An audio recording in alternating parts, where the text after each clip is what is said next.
Today is Krishna Janmashtami. When we say Krishna, most people only think of butter and girls and flute. Yes.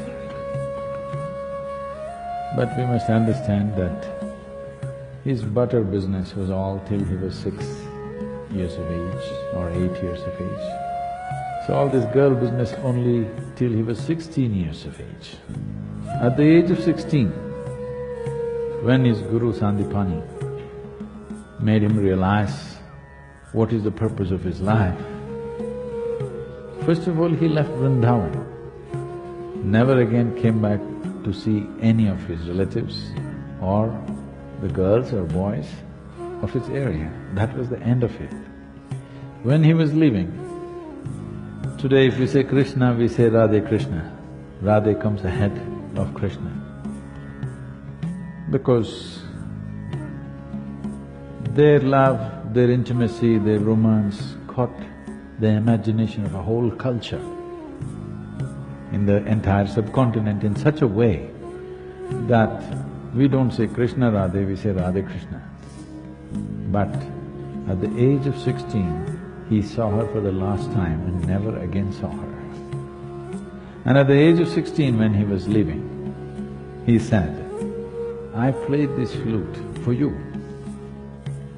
Now I'm going and not coming back. So, as an offering to you, for the love that you are, I'm going to give this flute to you and never again play the flute again. And he never again played the flute. From then on it was Radha who played the flute. He never played flute after 16. From 16 to 21, he lived as a brahmachari. He took sannyas, lived as a brahmachari, went through severe sadhana. After that, his entire life was committed to marry political life, political process and the spiritual process. Well, it ended up in a disaster, but he did everything possible. So obviously, those days, political process was not a democratic process. So he thought, the most important thing is, if the leadership gets it, then the benefit will naturally come to the people. For example, a king or a prime minister or a president of a country today, or even a CEO of a company because they have hundreds of thousands of people under them, once you have such a responsibility, then every thought that you generate, every emotion that you generate, every action that you perform impacts millions of people's lives. When you have such a responsibility, it's very important you are in a good state. What you think, what you feel must be coming from a certain inner space which will work for everybody's well-being. If I have a narrow view of life, every thought that I generate will damage people's lives, every emotion that I have will damage people's life, actions that I perform and especially actions that I do not perform, which I'm supposed to perform, will cause immense damage to people's lives, isn't it? So he focused only on leadership. He wanted the kings of the day to turn spiritual. Unfortunately, it ended up in a disaster of Kurukshetra, a terrible war which wiped out, an entire generation of men, literally. That's one thing he desperately tried to avoid is that war.